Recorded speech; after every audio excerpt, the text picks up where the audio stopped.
खबर है मैं खुश आमदीद, मैं हूँ आपका होस्ट सईद काजी। रन डाउन और फिर आप अपने मौजूद मेहमान की तरफ बढ़ेंगे। हुकूमत ज़िमनी इलेक्शन में कामयाबी पर हैरत का इज़हार करी है। राना सनाउल्लाह साहब ने कहा है कि हरीपुर में उनको जो फतह हुई है उस पर उनको बड़ी हैरत हुई है। नवाज शरीफ साहब की एहतसाब की ख्वाहिश एक बार फिर वो मंजर आम पर आ रहे हैं। जब से मुस्लिम लीग नून की सीटें बढ़ी हैं तो क्या आप कोई कंपोजिशन में चेंजेस आएगी? मियाँ साहब का जो एक था ओरिजिनल, एक मुबैना तौर पर जो अरेंजमेंट था या हुआ था, जिसे लोग उनके मुखालफिन लंदन प्लान भी कहते हैं, तो क्या वो दोबारा से प्राइम मिनिस्टर चौथी दफ़ा बनने जा रहे हैं या ये महज र्यूमर मिल है सोशल मीडिया की? इस पर बात करेंगे। एक बड़ा अहम इसे आप हम कहते हैं जी यूथ बल्ज बहुत ज़्यादा है, नौजवान है और अब ये बहुत बड़ा हमारा एसेट है, मगर मैंने खुद ज़ाती तौर पर भी ये नोटिस किया है और आज हम ये खबर भी देंगे अपने एक रिपोर्टर के ज़रिए कि ये पाकिस्तान के एयरपोर्ट्स पर जहाज़ों से नौजवानों को उतारा जा रहा है, जिनके वीज़े वैलिड हैं, जिन्होंने वीज़े ले रखे हैं, जिन्होंने एयरलाइंस के टिकट खरीद रखे हैं, उनके नीचे लाया जाता है और गालबन FIA में उनके दोबारा से इंटरव्यू करके कई लोगों को दोबारा से घर भेज दिया जाता है। ये क्या मामला है? उधर अफ़गान तालिबान बार बार पाकिस्तान पर क्यों इल्ज़ाम लगा रहे हैं कि हमने उन पर हमला किया? ये भी बॉर्डर गर्म है। मेरे साथ मौजूद हैं मुजम्मिल सोहरावर्दी साहब, मारूफ तजिया निगार हैं, सोशल मीडिया पर अपना यूट्यूब चैनल भी करते हैं। मुजम्मिल साहब बहुत शुक्रिया। हजूर ये फरमाएँ कि ये एक तो ये जो राना साहब ने बयान दिया है इसको आप कैसे, ये तंजिया है, हकीकत पर मबनी है, या इसे आप कैसे देखते हैं? ये जस्ट ऑफ द कफ एक रिमार्क के तौर पर देखते हैं या ये इशारा है कि कोई गड़बड़ हुई है वहाँ पर? जनाब मुजम्मिल साहब। मेरे ख्याल में ये जीत जो थी पूरी PMLN के लिए एक ताज़ा हवा का झोंका है, एक सरप्राइज है, एक उन्हें खुशी हुई है। वो समझते थे कि शायद KP PTI का स्ट्रॉन्ग होल्ड है, वहाँ पर पूरी PTI खुलकर कैंपेन कर रही थी, वज़ीर आला स्टाफ को लगा रहा था, प्रिजाइडिंग ऑफिसर सारे प्रोविंशियल गवर्नमेंट के मुलाजमीन थे, और वहाँ की जो जीत है वो यकीनन PMLN के लिए एक बड़ी सपोर्ट है, बड़ा सरप्राइज है कि उनका वोट बैंक भी वहाँ बढ़ा है, उनकी सपोर्ट बढ़ी है और KP में उनकी प्रेजेंस बढ़ी है। तो इसमें कौन सी अच्छी इस इंतखाब को तो आप काजी साहब चैलेंज ना करेंगे। फिर इसका मतलब ये बयान नहीं देना चाहिए था राना साहब को इस तरह हैरत, क्योंकि वो दूसरी तरफ काउंटर क्लेम्स आ रहे हैं। हो सकता है उनकी असेसमेंट हो कि वो नहीं, ये सीट नहीं जीती जाएगी। वो कौन सा KP में कैंपेन कर रहे थे? वो तो अपने दामाद की कैंपेन फैसलाबाद में कर रहे थे। उनका एक अंदाजा होगा कि शायद हरीपुर की सीट जीतना मुश्किल है। चले इसको ख्याल था इससे आगे बढ़ते हैं। मुजम्मिल भाई, मैं आपसे अब पूछता हूँ, जरा खबरों की तरफ आऊँ, आप अंदर की खबरें रखते हैं। ये नवाज शरीफ साहब की अगले दिन एक प्रेस टॉक थी, मोहतरमा मरियम नवाज साहिबा भी वहाँ मौजूद थी और इसके साथ साथ गालबन ख्वाजा साहब भी बैठे हुए थे। तो साथ ही उन्होंने कहा कि जी एहतसाब होना चाहिए, और ये बात पहले भी कह चुके हैं जनाब ख्वाजा आसिफ साहब कि जी जनरल बाजवा का एहतसाब, और मोर इम्पोर्टेंटली उन्होंने ये कहा कि ये अकेला नहीं था जुर्म, बकौल उनके इमरान खान का, देयर वर मैनी अकम्प्लिसेस। तो ये क्या है? कुछ लोग इसे इस तरह इंटरप्रेट कर रहे हैं कि as if he is trying to create a space for himself because of course he is the real and apex leader of Muslim League Noon. तो क्या कहेंगे आप, ये क्या है, इसको कैसे इंटरप्रेट करते हैं? नहीं, उन्होंने ये भी कहा है कि कारकर्दगी और काम में शहबाज शरीफ और मरियम नवाज ने मुझे भी पीछे छोड़ा है और वो बहुत अच्छा काम कर रहे हैं। उन्होंने कौन सा उनकी कारकर्दगी पर सवालिया निशान उठाए हैं जो आप कह रहे हैं कि वो अपनी स्पेस पैदा कर रहे हैं? एक उनकी सियासी राय अपनी जगह मौजूद है कि उन लोगों का एहतसाब होना चाहिए, वो एक राय के तौर पर है, पर मैं नहीं समझता कि PMLN हुकूमत की ये कोई पॉलिसी है। वो एक सियासी राय है उनकी, उसमें बहुत सारे लोग तो अपने अंजाम को पहुंच चुके हैं, जिनमें आसिफ सईद खोसा, एजाजुल हसन, साकिब निसार, जनरल फैज समेत सब, इवन जनरल बाजवा भी रिटायर हो चुके हैं। अब कोई बंदा उसमें से इन सर्विस तो इस वक्त है नहीं जो कहें कि जी वो इस वक्त इन सर्विस मौजूद है तो उसका कुछ किया जाए। सारे ही अपने घर को जा चुके हैं और कुछ का एहतसाब हो चुका है और कुछ मकाफात अमल का शिकार हो चुके हैं। लिहाजा मैं समझता हूँ आप उसको एक सियासी राय के तौर पर लें। वो PMLN की गवर्नमेंट की पॉलिसी नहीं है, वो एक कायद की रहबर की अपनी सियासी सोच है और वो समझता है। जरा टाइमिंग के हवाले से लोग मेरे कर रहे थे क्योंकि इस टाइमिंग में और भी बहुत कुछ होना है। मगर मुजम्मिल साहब, एक और बात है, ये फरमाइए कि ये जो सारा अरेंजमेंट 2018 में हुआ और सब के सामने है कैसे जो है वो किया गया, ये कब नहीं हुआ? मैं ये कह रहा हूँ कि सवाल ये है कि इस मुल्क में हम देखेंगे पाकिस्तान की तारीख को ना मुख्तलिफ अदवार को अलहदा अलहदा, मतलब अयूब खान के द्वार को ज़ियाउल हक के द्वार से नहीं मिलाएंगे, ज़ियाउल हक के दौरे को हम जो है मुशर्रफ के दौर से नहीं मिलाएंगे, फ़र्क है। और जमहूरियत के भी फेजेस हैं, आप समझें। एक ज़ियाउल हक के बाद 10 साल हैं नून लीग और पीपल्स पार्टी की 90 की दिहाई की सियासत के, एक चार्टर ऑफ डेमोक्रेसी के बाद की जमहूरियत है जो 2008 से 2018 तक की हमें नजर आती है। दोनों दौर को अलग अलग देखना पड़ेगा। जब आप लोग मिक्स एंड मैच करके बात करते हैं, दरअसल आप पॉल्यूट करते हैं सच को।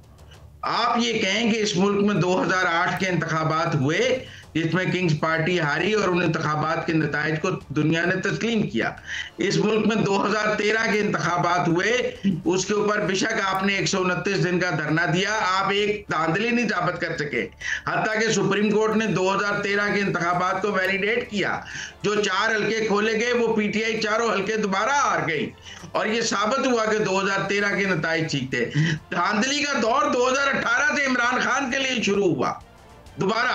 मैं मान रहा हूं 2018 में रियासत इनके पीछे थी, स्टेट ने, एस्टेब्लिशमेंट ने, बाजवा साहब ने उनको जितवाया नहीं। लेकिन मैं ये भी मानता हूं कि ख्वाजा आसिफ साहब इज ऑन रिकॉर्ड सेइंग कि मैंने बाजवा साहब को कॉल करके अपनी सीट बचाई थी, क्योंकि धांधली हो रही थी।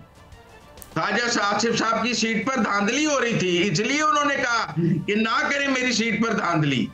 अच्छा एक खबर दें यार मुजम्मिल, एक खबर दें, वी एग्री टू डिसएग्री, मुझे एक खबर दें।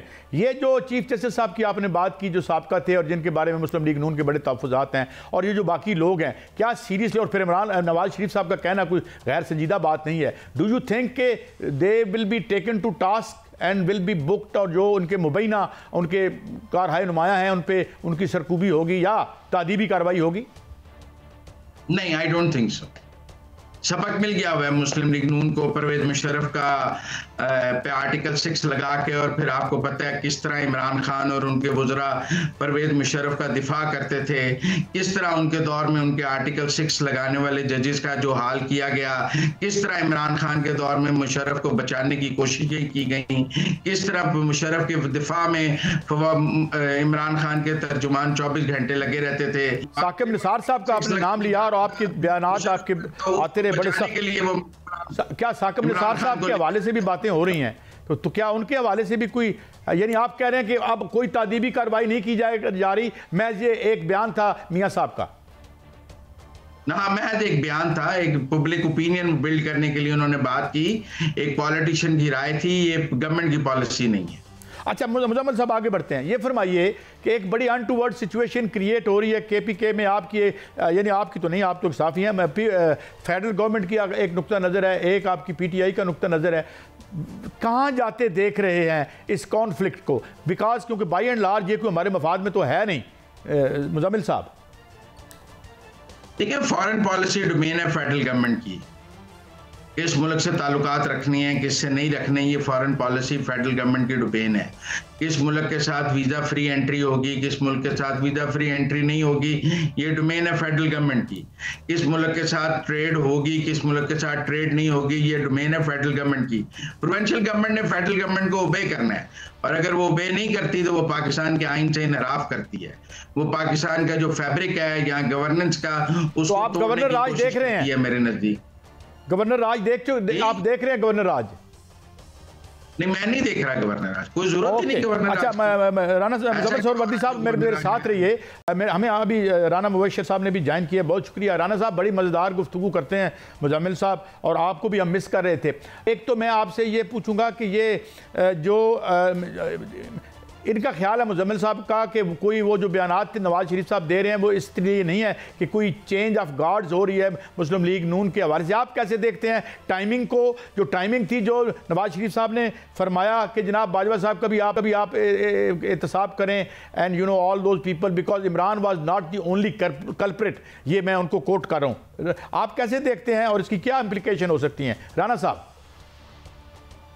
देखिए, इसको अब देखिए बाई इलेक्शंस हुए हैं, उसमें एक ब्रेक थ्रू मिला है मियां नवाज शरीफ साहब को, मुस्लिम लीग नून को, तो मेरे ख्याल में ये एक राइट मोमेंट था किसी भी पार्टी के लिए जिसके बाई इलेक्शंस हो और उसको जनाब थोड़ी सी स्पेस मिली हो, ब्रीदिंग स्पेस मिली हो, तो उसमें वो अपनी जो उनकी जो चीज़ें हैं, जो समझते हैं, जो कंसर्न्स हैं उनके, वो सामने लेके आना चाहते हैं वो, तो ठीक है, उनको इस वक्त हो सकता है थोड़ी सी माइलेज मिल जाए, but at the very same time अगर देखा जाए तो it's a hard task and it's a hard cookie.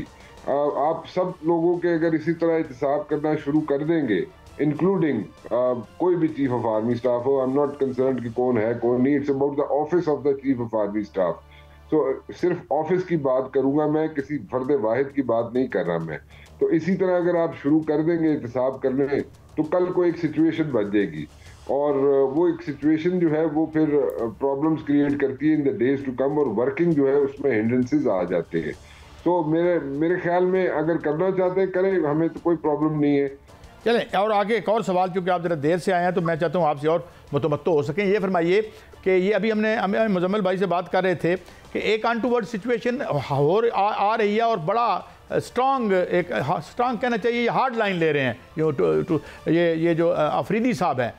कैसे ये कॉन्फ्लिक्ट किधर जाती नज़र आती है? फिर 28वीं तरमीम की बात हो रही है कि उसके आने के बाद शायद कुछ ऐसा अरेंजमेंट हो कि, या गवर्नर राज की बात हो रही है जिसमें मुजम्मिल भाई का तो ख्याल है कि भाई उसको रूल आउट किया है। How do you look at this, because this conflict has to be resolve ultimately. तो ये कैसे रिजॉल्व होती नज़र आती है या कंटिन्यू करेगी? देखिए, ये जो हार्ड स्टैंस है, जहां तक ये चीफ मिनिस्टर केपीके का काम है कि जो दे रहा है हार्ड स्टैंस अपना अडॉप्ट किए हुए है, तो वो मेरे ख्याल में वो हेड ऑन जाएगा अगर, तो उससे कोई फायदा स्टेट को तो नहीं होगा। उससे एक नई टिफ यहाँ पे क्रिएट होना शुरू हो जाएगी, और नई अगर टिफ यहाँ पे होगी तो पॉलिटिकल अनसर्टेनिटी होगी, तो that will lead to like anything, that can lead to anything. But at the very same time अगर ये कहा जाए कि यहाँ पे कोई गवर्नर राज लग जाएगा, तो 18वीं तरमीम के बाद गवर्नर राज जो है वो अगर देखा जाए तो वो जरा एक हार्ड टास्क है और ज्यादा अरसे के लिए सस्टेनेबल नहीं हो सकता, और मेरा नहीं ख्याल कि वो उस तरफ जाया जा सकता है गवर्नर राज की तरफ। लेकिन मेरे केपीके का चीफ मिनिस्टर जो है उसने पॉलिटिक्स भी करनी है और उसने अपने बंदों को साथ लेके भी चलना है। उसने जनाब उसको जाहिर है उसको प्रेशर होगा कि जनाब वो आया है गंडापुर को चेंज करके आया है, तो गंडापुर पे तो ये लगता शुरू हो गया था ना, उस पे एक इल्ज़ाम लगना शुरू हो गया था कि शायद वो एस्टेब्लिशमेंट का आदमी है। तो ठीक है, उसने अपना स्टैंस लेना है, लेकिन पॉलिटिक्स की इस वक्त ज़रूरत नहीं है। इस वक्त पूरी सेंट्रल एशिया की अगर मैं बात करूं तो देखें इस वक्त डायनामिक्स चेंज हो रहे हैं, और जो लेटेस्ट चीज़ है वो ये है कि रशिया जो है उसने एक ऑर्गेनाइजेशन बनाई है, और वो ऑर्गेनाइजेशन जो है दैट इज़ वेरी इंपॉर्टेंट। उस ऑर्गेनाइजेशन को अगर देखा जाए तो उसलिए वो इम्पोर्टेंट है कि देखें वो कह रहे हैं कि जनाब जितने ममालिक हैं like Armenia, Kazakhstan, Kyrgyzstan, Russia, Tajikistan और बेलारूस, इन सब ने एक ऑर्गेनाइजेशन बनाई है, उसका नाम है कलेक्टिव सिक्योरिटी ट्रीटी ऑर्गेनाइजेशन, और अभी उन्होंने एक पैक्ट साइन किया है, एंड दैट पैक्ट इज कि ये सारे 6 ममालिक जो हैं इस ऑर्गेनाइजेशन के जो मेंबर्स हैं उन्होंने फोर्सेस जो हैं वो ला के खड़ी कर देनी है अफगान बॉर्डर पे, जो वो अफगान बॉर्डर जो लग रहा है रशिया के साथ। और रशिया का कंसर्न ये है कि जनाब अफगानिस्तान के अंदर 15 से 20 ऐसी टेररिस्ट ऑर्गेनाइजेशंस हैं जिनके पास हजारों लोग हैं जो कि टेररिज्म क्रिएट कर सकते हैं, टेररिज्म की सिचुएशन क्रिएट कर सकते हैं, ना सिर्फ अपने हमसाया ममालिक में बल्कि पूरे सेंट्रल एशिया में। तो उसको रोकने के लिए उन्होंने ये जनाब यहाँ पे इकदाम उठाया। आपका यानी आप ये कह रहे हैं कि इतनी बड़ी चेंज आ रही है और इसमें हमारा एक पेज पर होना और इत्तेहाद होना बड़ा ज़रूरी है। मैं एक सवाल और मुजम्मिल शोरवर्दी साहब, अब ये बात तो तय जो हमारा स्ट्रक्चर है और जो हमारे बिलखसूस आर्मी के स्ट्रक्चर में चेंजेस तो फाइनल हो चुकी, लेकिन ज़ाहिर है वो क्या आप उन्हें फार्मलाइज समझें वो कंटिन्यूएशन को, या उसके फार्मलाइज होने में कोई और अमर बाज़ औक़ात जो लोग राय देते हैं कैंप की दूसरी तरफ या डिवाइड की दूसरी तरफ बैठे हुए, तो अब ये सारे जो नई पावर्स हैं ये अस्यूम जल्दी हो जाएंगी या इसमें कुछ वक्त लगेगा आपकी दानिश्त में? मेरे ख्याल में आर्मी चीफ तो मौजूद है ना, उनका टेन्योर तो 2027 तक मौजूद है, 5 साल हो गया हुआ था आर्मी एक्ट में। आपके कुछ दोस्त जो रोज कहते थे कि अगर 27 नवंबर तक नोटिफिकेशन ना हुआ तो वो रिटायर हो जाएंगे, वो गलत बात करते थे। वो एयर चीफ उसके मुताबिक 5 साल पूरे कर रहे हैं और आर्मी चीफ के पास 2027 तक का टेन्योर है। लिहाजा आर्मी चीफ को तो किसी नए नोटिफिकेशन की जरूरत नहीं थी। फील्ड मार्शल को, आर्मी चीफ को सीडीएफ का नोटिफिकेशन जरूर होना है और उसके लिए रूल्स और कवायद और उसका तरीकाकार बन रहा है। वो एक आध दिन में हो जाएगा मेरे ख्याल में। और मेरी जहां तक है कि वो एक पूरी पूर्वकार तकरीब में वो नोटिफिकेशन फील्ड मार्शल को दिया जाएगा और उस पूर्वकार तकरीब की भी तैयारी हो रही है। मेरा भी इसी तरफ इशारा था। तो गोया ये यानी आप कह रहे हैं कि चंद दिनों की बात है या 1-2 दिन की बात है, अगर मैं सही समझाऊं तो? मेरे ख्याल में 30 तारीख को हो जाएगा। 30 तारीख को बड़ी खबर दी है मुजम्मिल सोहरवर्दी साहब ने, राना साहब, कि ये 30 तारीख को एक नया पावर स्ट्रक्चर जो है अंदर, यानी हमारे जो अस्करी इदारे हैं उसमें भी।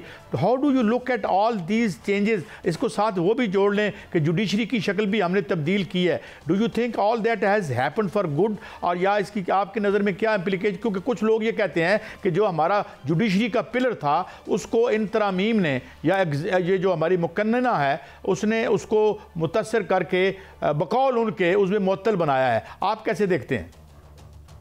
मैं आर्मी के स्ट्रक्चर की बात करूंगा। आर्मी के स्ट्रक्चर देखें, ऐसे ये जो चीफ ऑफ डिफेंस फोर्सेस का जो ओहदा है इसकी मैं बात करूंगा। कई ममालिक ऐसे हैं जहां पे ये ओहदा ऑलरेडी मौजूद है और अभी जो है जो वॉर के डायनामिक्स है, जो भी हमने 4 दिन का कॉन्फ्लिक्ट देखा इंडिया पाकिस्तान का, तो वॉर के डायनामिक्स जो है वो चेंज हो चुके हैं। ये वो जंग अब सिर्फ वो जंग नहीं रही कि जहाँ पे टैंक और जहाज और गोली चलेगी तो गोला चलेगा। वो चीजें अब अपनी जगह मौजूद है, लेकिन देन अगेन अभी जो है डायनामिक्स इसलिए चेंज हो गए कि अब जो है अब जो वॉर है उसको दूसरे तरीके से लिया जाता है। देखें जैसे अभी मैं एक एग्जांपल दे देता हूँ आपको। अभी देखें जैसे जहाज थे, राफेल था, बहुत अच्छा जहाज है, लेकिन उसको चलाने के लिए भी अच्छे पायलट्स चाहिए। उनकी ट्रेनिंग नहीं थी, इंडियन जो पायलट्स हैं उनकी ट्रेनिंग नहीं थी, लेकिन उनके सिग्नल्स जो ब्लॉक हो गए थे। उनके सिग्नल इसलिए ब्लॉक हो गए थे कि वो जनाब जो सैटेलाइट से सिग्नल्स आ रहे थे उनको वो भी ब्लॉक हो गए, और उसके साथ साथ जो उनके साथ जो पूरे एक जो सादे लफ्जों में जो जत्था था राफेल्स का, उसके साथ जो जहाज चलते हैं जो उनको सिग्नल पास करते हैं वो भी ब्लॉक हो गए थे। तो ये सारे जहाज जो हिट हुए और जो ग्राउंड जो क्रैश हुए, जिनको पाकिस्तान की एयरफोर्स ने क्रैश किया, वो सिग्नल लेस थे। दे हैड नो क्लू कि वो कहाँ पे जाना है, उन्होंने कहाँ पे नहीं जाना, क्योंकि वो बिल्कुल उन्हें नहीं पता था। और उन्हें उस वक्त पता चलता था at the nick of the moment, जहाँ से वो इजेक्ट भी नहीं कर सकते थे। और at the nick of the moment वो इजेक्ट करना भी मुश्किल हो जाता था। हालांकि बेस्ट ऑफ द बेस्ट जो सीट्स हैं, इजेक्शन सीट्स जहाज़ों में मौजूद हैं, उसको नहीं, उसमें तो राना मुबशिर साहब इसमें कोई शक नहीं है कि जिस तरीके से हमारी आर्म फोर्सेस ने वो मुजाहरा किया और इन 8 मिनटों में ना सिर्फ ये, पूरी दुनिया का सिक्योरिटी पैराडाइम तब्दील हो गया। जनाब मुजम्मिल सोहरवर्दी साहब बहुत शुक्रिया, आपने हमें वक्त दिया। जनाब राना मुबशिर साहब बहुत शुक्रिया, आपने बड़ा वैल्यूएबल आपका कंट्रीब्यूशन था। एक ब्रेक है, ब्रेक के बाद बहुत से और मसाइल हैं, ख़ास तौर पर ये जो ऑफलोड किया जा रहा है यूथ को, यूथ का बहुत बड़ा प्रॉब्लम है। उसके साथ बेरोज़गारी की खबरें आ रही हैं, क्या बेचैनी है, क्या मसला है। एक ब्रेक के बाद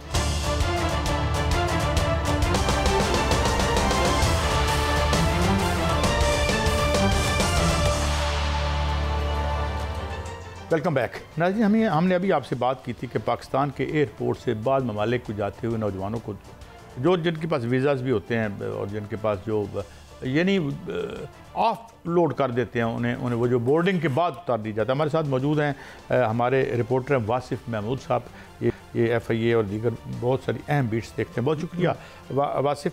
ये बताइए कि ये मैंने भी नोट किया है एक सफ़र के दौरान कि ये इन लोगों को या तो फिर उनको वीज़े में उनकी स्क्रीनिंग हो जाए, वीज़ा भी होता है उनके पास और उनके वो होते हैं, यानी उस मुल्क को भी कोई इतराज़ नहीं है जिस मुल्क में वो जा रहे हैं, तो हमारे जो हुकाम है उनको उतार देते हैं। काजी साहब, अलमिया पाकिस्तान की सिस्टम का ये कि आप जो बैरून ममालिक से लोगों को वीज़े मिल जाते हैं, ख़ासतौर पर इसमें वो लड़के हैं, मज़दूर हैं, जो प्लम्बर का काम करने जा रहा है, ड्राइविंग करने जा रहा है, इस तरह की छोटी मोटी नौकरियाँ करने जाते हैं लोग। सबसे ज़्यादा जो इस वक्त विक्टिमाइज़ हैं यही जो यूथ है हमारी। वजह उसकी सिर्फ ये बताते हैं FIA वाले कि जब ये लोग, उनका ये इल्ज़ाम है या उनका दावा है FIA का कि जब ये सऊदी अरब जाते हैं या मलेशिया जा रहे हैं या बाकू जा रहे हैं, वहाँ से ये डंकी लगाते हैं।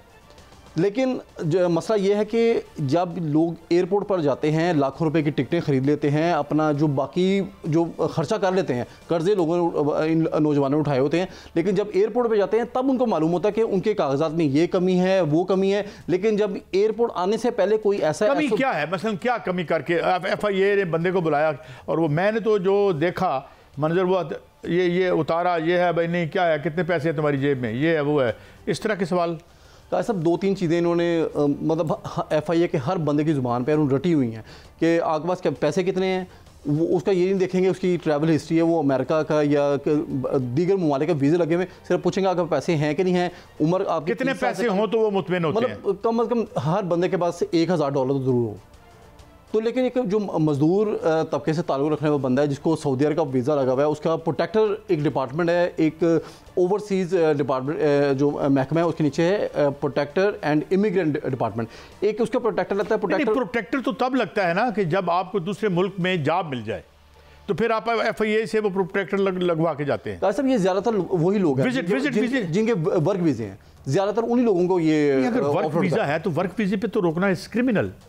साहब ये नहीं है कि FIA बिल्कुल ही गलत काम कर रही है। अभी कुछ दिन पहले वज़ीर दाखिला मोहसिन नकवी एयरपोर्ट पे गए, वहाँ पर उन्होंने एक नौजवान को पूछा कि आपके पास कौन सा वीज़ा है जिसकी वजह से आपको उतारा गया। उसने कहा जी मेरे पास ड्राइविंग लाइसेंस है।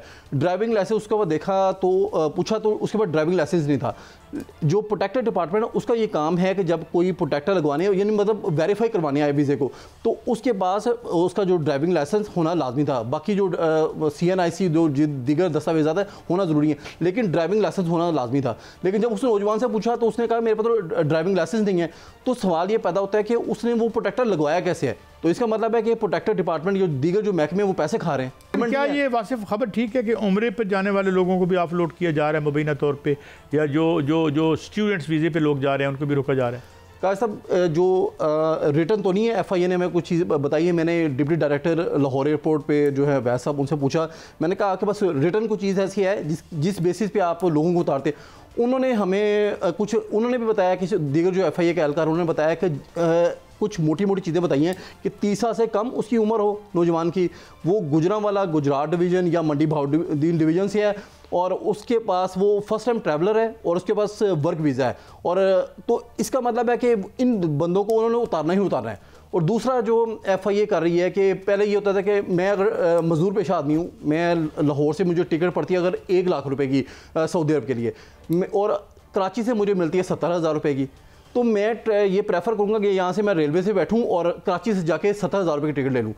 ये अमूमन ये लोगों के एक रूटीन रही है। लेकिन अब चूँकि उन्होंने छोटी छोटी चीज़ों के ऊपर उन्होंने ऑफलोड करना शुरू किया हुआ है, वो अब कराची एयरपोर्ट पर या इस्लामाबाद या ये देखे ना इशू तो है। बस 30 लाख नौजवान हर साल जॉब मार्केट में आता है, जॉब कोई नहीं है।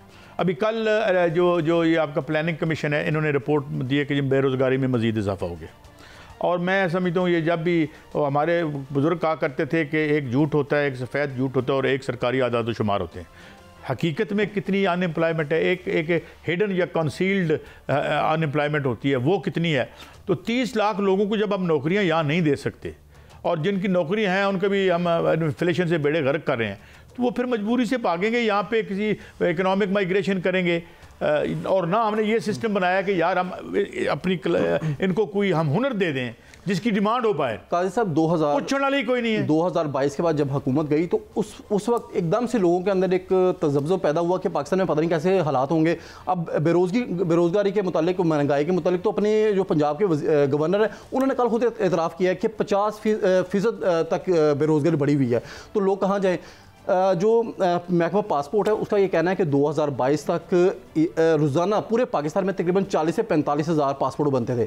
लेकिन अब इतनी ज़्यादा तादाद लोगों की हो गई, लोग बाहर जाना चाहते हैं कि 1.5 से 2 लाख पूरे पाकिस्तान में रोज़ाना की बुनियाद पर पासपोर्ट बन रहे हैं। तो इससे आप अंदाज़ा लगा सकते हैं कि लोग कितने बेचैन हैं कि पाकिस्तान को छोड़े। देखिए अब दूसरी बात यह है ना, अभी हमने जो चंद दिन पहले हर चीज़ रेलिवेंट और जुड़ी है। अब ये जो रिपोर्ट हमें IMF ने भेजी है, जो इस मुल्क की मैशत का बेड़ा गर्क करके इन्होंने तबाही और बर्बादी की है। देखो नौकरियां हैं तो सिफारिश पे, यानी मैं यकीन करें मेरे पास बच्चे आते हैं हाईली क्वालिफाइड और कोई सिफारिश, मैं को मेरे को सिफारिश ना करो, मेरे तो पता लग गया तो ये लब दिए तो वो भी नहीं लबेगी। बात क्या है कि नेपोटिज्म की इंतहा कर दी इन्होंने। यानी वो एक डोनर एजेंसी ये कह के अलेज कर रही है कि जनाब आपका कोई डिपार्टमेंट ऐसा नहीं है जिसमें मेरिट पे भी उन्होंने बात की है ना। अच्छा, सिस्टम मेरिट को तो छोड़े, जॉब ही नहीं क्रिएट कर रहा, और जो 4 जॉबें निकलती हैं वो बच्चे को मिल जानी है, उसको मिल जानी है। मुझे ये आम मुझे लोग कहते हैं सरकारी महकमों में इस तरह से है कि जो तो पब्लिक सर्विस कमीशन के थ्रू भर्तियां हो रही हैं उसमें चले कह लें किसी हद तक मेरिट है। जो डायरेक्ट भर्तियां होती हैं वो चूंकि लाखों रुपए दे के आते हैं, वो फिर जब महकमे में आते हैं वो ओपनली पैसे पकड़ते हैं। एक टाइम था काजी साहब कि हम एज जर्नलिस्ट में अच्छा, दो बातें हैं। एक तो मुझे ये बताएं कि पहले एक दो ऐसे क्या करना चाहिए यूथ को जो बाहर जाने के इंटेंड करते हैं और उनके जेन्युइन रीजंस हैं बाहर जाने की, क्या करें, और कहाँ आप समझते हैं कि जो अफसरान बाला हैं FIA के, या जनाब मोहसिन नकवी साहब जो हैं हमारे एक्स कोलीग ही कह लेते हैं वो, या अभी हैं,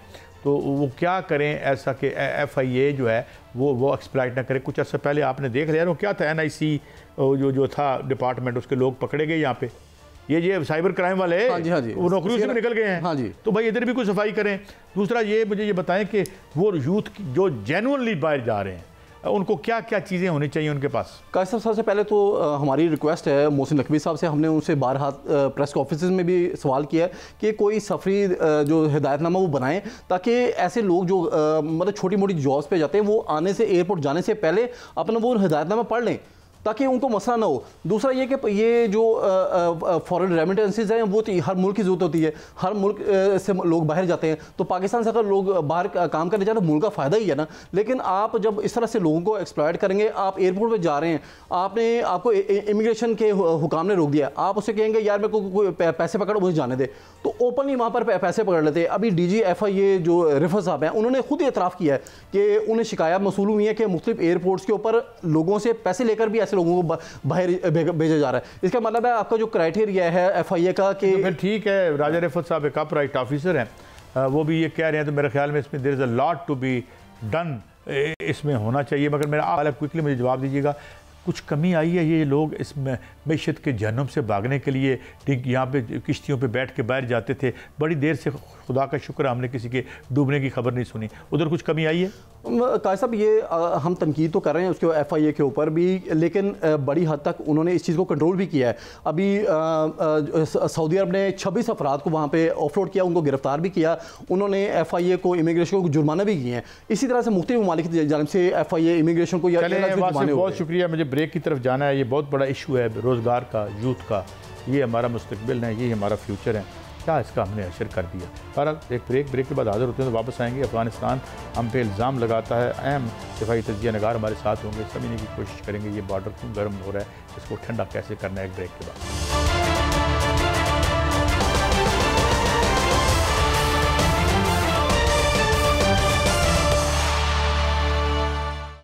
वेलकम बैक। नाज़रीन, हमें ज्वाइन किया है जनरल रिटायर्ड तारिक रशीद साहब ने, मुमताज़ दिफाई तजिया नगार हैं, air vice marshal retired Sajid Habib sahab भी हमारे साथ हैं। जनरल साहब, मैं आपकी तरफ हाजिर होता हूँ। एक तो ये एक वार ऑफ वर्ड्स भी जारी है और एक तरफ वो कहते हैं जी कि हम उन पर हमले कर रहे हैं, और साथ उन्होंने ये भी इल्ज़ाम लगाया जी हमने भी ये ड्रोन के ज़रिए हमले किए हैं। आई डोंट नो, बड़ी इररिस्पॉन्सिबल स्टेटमेंट्स आती हैं। उनके पास क्या अफगानिस्तान के पास ये कैपेबिलिटी है ड्रोन्स की? जनरल साहब वो ये करें, और व्हाट इज़ देयर मोटिवेशन? हम कैसे जो नज़री सवाल है, हम कैसे उनके इस जो ये हमारी जारहियत का जो उनकी शय मिल रही है, हाउ कैन इसको हम कैसे तोड़ सकते हैं इसको, और इसको कैसे न्यूट्रलाइज कर सकते हैं? जनरल साहब देखें, एक आपने जो ड्रोन की बात की, वो ड्रोन तो नहीं था, वो क्वाडकॉप्टर था, और जो कि हमारे ट्राइबल एरिया में आके एक घर में गिरा, एक मस्जिद के पास, जिसमें से कुछ 4 या 5 थे लोग, उसमें बच्चे भी शामिल थे, वो शहीद हो गए। इस पे हमने बड़ा एहतजाज भी किया है। इससे ज़्यादा इनके पास कैपेबिलिटी नहीं है। देखिए, पाकिस्तान इनसे क्या चाहता है? अफगान रजीम से यही चाहता है कि भाई आपकी जो सरजमीन है वो पाकिस्तान के ख़िलाफ़ इस्तेमाल ना हो। अब ये इतना भी नहीं कर सकते, और अब दुनिया इनके साथ जो है इनसे कट रही है। और आप देखें कि रशिया और डेनमार्क के नुमाइंदों ने अक़वाम मुत्तहिदा सिक्योरिटी काउंसिल में बैठ के इनको निशानदेही की है कि ISKP का वहाँ इन्फ्लुएंस बहुत ज़्यादा बढ़ गया है, और ननरंगहार सूबे की उन्होंने बातचीत की है, और वो आपको जैसे पता है ननगनहार जो सूबा है ये खौस के साथ ही है, जहाँ पे ये कह रहे थे कि पाकिस्तान ने स्ट्राइक की है। भाई अगर पाकिस्तान ने स्ट्राइक की है, कुछ सबूत दो, वहाँ को अगर बॉम्ब गिरा है, कोई मिसाइल गिरा है, कोई टुकड़ा तो होगा आपके पास, कुछ दिखाई नहीं रहे। एक तस्वीर दिखाई है जिसमें कच्ची दीवार गिरी हुई है। तो पाकिस्तान जब हमला करेगा या स्ट्राइक करेगा तो दीवारें नहीं गिरेंगी, आपको समझ लग जाएगी। और फिर देखें इनकी डायकॉटमी, ये देखें कि जो कहा कि लोग वहाँ कुछ मारे गए और उनको दफनाते हुए दिखा रहे हैं कि जहाँ तहरीक तालिबान पाकिस्तान का कोई कब्रिस्तान इन्होंने एयरमार्क किया वहाँ पर ये दिखा रहे हैं। देखें अफगानिस्तान की जो टेररिस्ट मैं कहूँगा, ये जो लोग हैं अफगान तालिबान, ये इनके खिलाफ आज देखें इनके एक आदमी ने व्हाइट हाउस के बाहर 2 नेशनल गार्ड को क्रिटिकली जख्मी कर दिया है। और ट्रंप को ये कहना पड़ा कि इस वक्त जो है ये दुनिया में अगर कोई क्या जगह है दोज़ख की या हेल है तो वो अफगानिस्तान है। और यूरोप ने भी 92 उन्होंने निशानदेही की है जिसमें कि अफगान जो लोग वहाँ रह रहे हैं और वो टेररिस्ट की एक्टिविटी में या उन्होंने की या करने वाले थे। जर्मनी ने 118 निशानदेही की है। तो अब इसका हिसाब लगाएं तो 1 साल की बात मैं कर रहा हूं।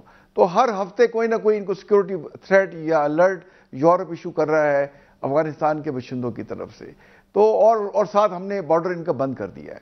अब देखिए पाकिस्तान के साथ 2640 किलोमीटर का बॉर्डर है और अगर हम ट्रेड बंद हो गया है तो ये कहते हैं हमें परवाह नहीं है, हम एयर कार्गो सर्विस शुरू कर देंगे इंडिया के साथ।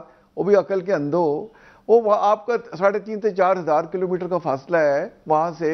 एक रात के अंदर आप अपनी इंटेंशन तो बदली कर सकते हैं, बट कैपेबिलिटी बनाने में बड़ा टाइम लगता है। और ख़बर आई है कि 2.3 मिलियन जो वापस गए हैं अफगान रेफ्यूजीज़, अब सर्दियों में ना उनके पास कपड़े हैं, ना उन पर खाने का सामान है और बेयारो मददगार पड़े हुए हैं। तो मेरा ख्याल है अब इनके दिन गिने जा चुके हैं। अंदर से ही इनके खिलाफ जो पश्तून है ख़ास तौर पे, जो पूरे देखें पाकिस्तान के जो बॉर्डर के साथ रहते हैं और मेजॉरिटी आबादी पश्तूनों की अफगानिस्तान में, अब वो इनके खिलाफ उठ खड़े होंगे और अफगानिस्तान अंदर से ही टूट जाएगा। अच्छा, ये एयर वाइस मार्शल साहब, ये एक तो मैं ये चाहूँगा कि क्या मोटिवेशन है, क्या ये उनका कुछ जरिया मुआश है? Because there is no regular economy तो है नहीं वहाँ पे, और ज़ाहिर है वो अफगान अवाम तख्त मश्क रहे बहुत तवील अरसे तक, रही सही कसर जो है तालिबान ने आके ख़त्म कर दी। ये जो इसकी जो मुख्तलिफ हिस्सों में तकसीम रहा, वार लॉर्ड्स रहे, तो ये क्या basically it is their economy depends on ये हमारे ऊपर दहशतगर्दाना हमले करें? Is this true? अस्सलाम वालेकुम, बहुत शुक्रिया। मैं जनरल साहब की बात से पिक करता हूं कि आज अमेरिका में 2 गार्ड व्हाइट हाउस के बाहर जख्मी हुए हैं। तो ट्रंप ने कहा है कि इफ देयर इज अ दुनिया में कोई जहन्नम है तो अफगानिस्तान है। तो भाई ये भी तो सोचिए कि जहन्नम में 7 अरब का जो है बालन या ईंधन वो कौन छोड़ के गया है। तो सर ये लोकल गेम नहीं है, उसका सिर्फ पाकिस्तान से ये मसला नहीं है कि पाकिस्तान में उसने टीटीपी को नहीं आने देना। या आपने जैसे कहा कि उनकी कमाई का जरिया है, बिल्कुल उनको $40 मिलियन हर महीने कैश 100 के डॉलर के नोटों में मिल रहा है। किस लिए दिया गया है? अब अभी तो क्वाडकॉप्टर से एक उन्होंने किया है, तो क्या कोई देर लगती है उनको इजराइल और इंडिया वाले जो उनको ड्रोन दे दे और उनको ऑपरेट भी करें उनके साथ।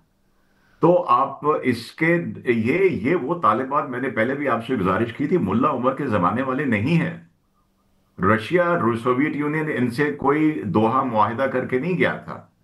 यहां पे अमेरिका इनके साथ दोहा एग्रीमेंट करके गया। 15 तारीख को इनका अगस्त को दोहा एग्रीमेंट, और 18 तारीख को इन्हीं का जो वहां पे दोहा में बैठा हुआ तालिबान का जो रेप है वो मेन चैनल के ऊपर, रशियन मेन स्ट्रीम मीडिया के ऊपर वो कनेक्ट होता है और कहता है कि हम इसराइल से ताल्लुकात अच्छे बनाएंगे।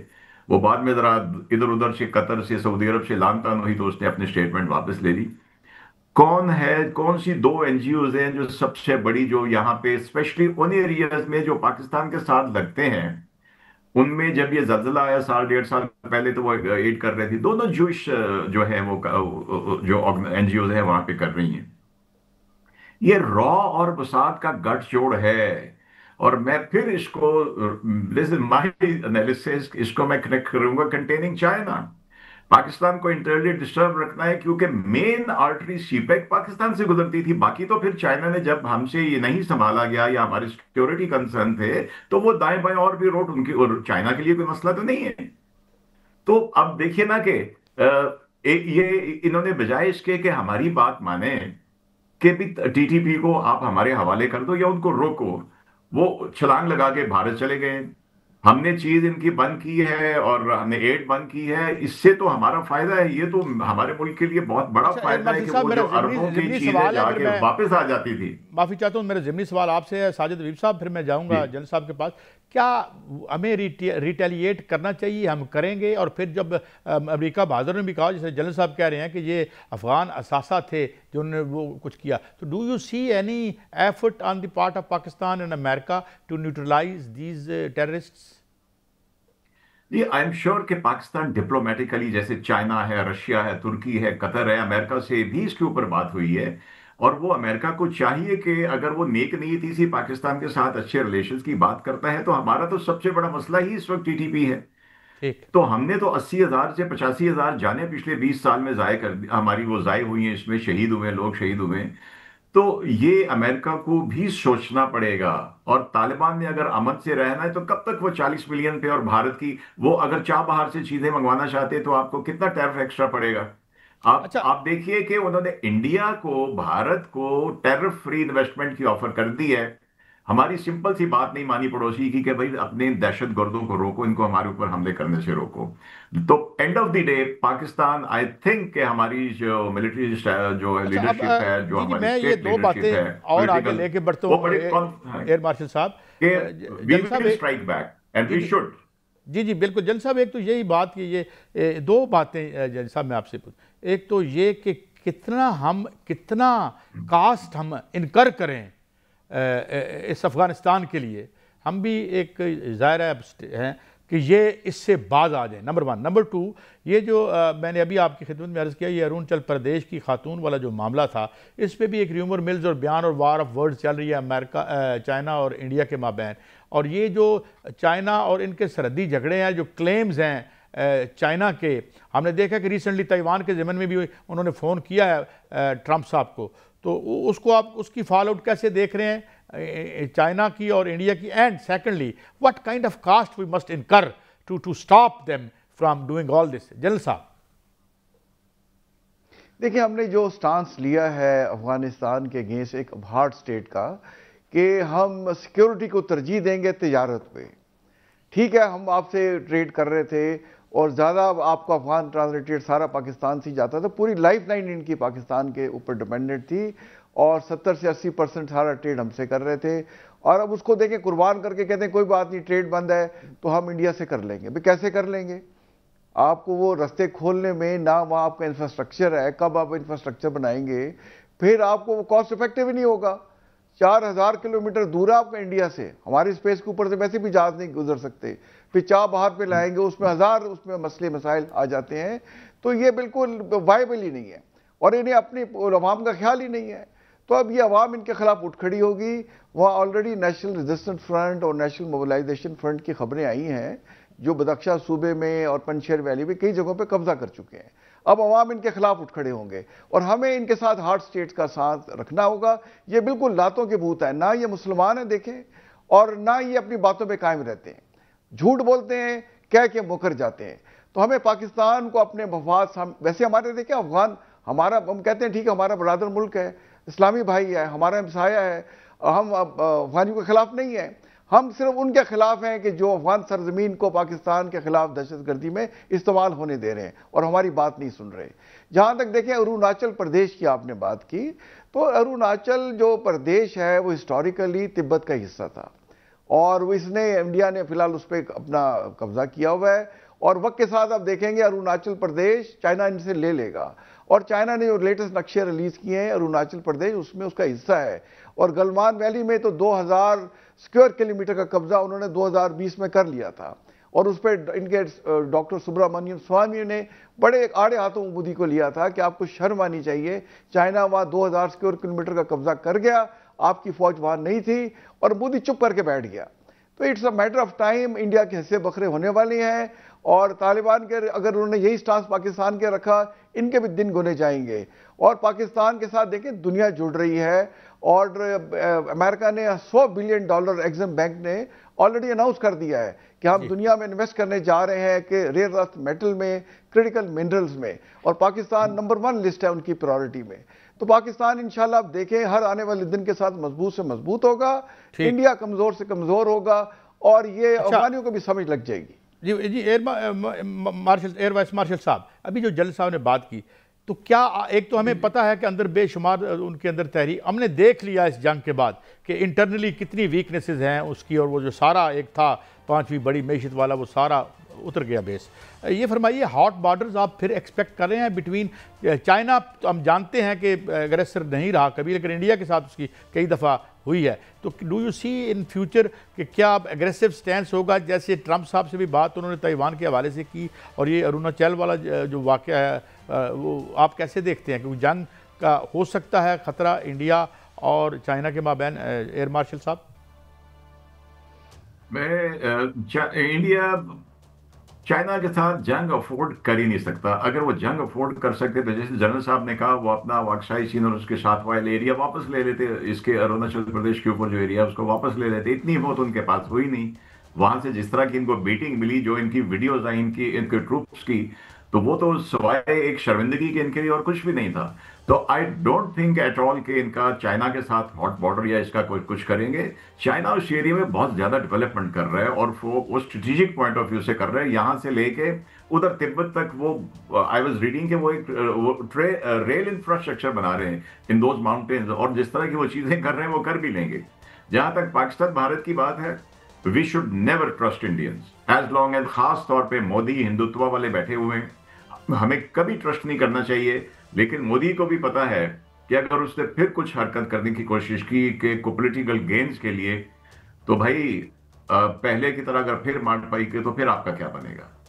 और I just say one point about के जी, ये तालिबान जितना इंडिया के ऊपर रिलाई कर रहे हैं, तो इंडिया के तो अपने 65 से 70 करोड़ लोग जो हैं उनके अपने स्टेटिस्टिक्स के मुताबिक महीने के 5 किलो राशन पे जिंदा हैं।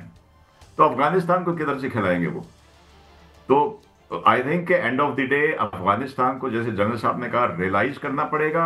और भारत की 7 स्टेट्स में तो अलहदगी की मूवमेंट्स चल रही हैं, और वो दिन ब दिन बढ़ती जा रही हैं। जब ऊपर भी नॉर्थ में उनका हॉस्टाइल चाइना होगा, और बांग्लादेश आफ्टर हसीना वाजिद, आपको शायद जनरल साहब को भी पता होगा कि वो नॉर्थ में उनके हमारे पाकिस्तान के ज़माने की एक अबेंडेंट और डिसयूज्ड फॉरवर्ड एयरफील्ड थी, उसको प्रॉपर एयरफील्ड में कन्वर्ट किया जा रहा है। और जैसे अभी बांग्लादेश के एयर चीफ आए हुए थे, हमारी नेगोशिएशन चल रही है JF-17 के लिए, तो भाई इंडिया आपको या तो बिहेव करना पड़ेगा, या आप फिर चारों तरफ से घिर जाएंगे और आपके टुकड़े होंगे इंशाल्लाह। अच्छा भाई, लास्ट क्वेश्चन जल साहब आपसे, जल तारक साहब, ये तेजस गिरा, और यकीन करें बड़े डिसेंटली हमारे जो एयरफोर्स के दिफाई तजिया निगार थे, और हमने दिली तौर पे, क्योंकि वो वार में तो गिरा नहीं था और एक जानी नुकसान भी हुआ, और इंसानी एतबार से हमने जनरल साहब बहुत एक अच्छे बिहेव किया हमने, जिस तरह पहले भी करते रहे हैं।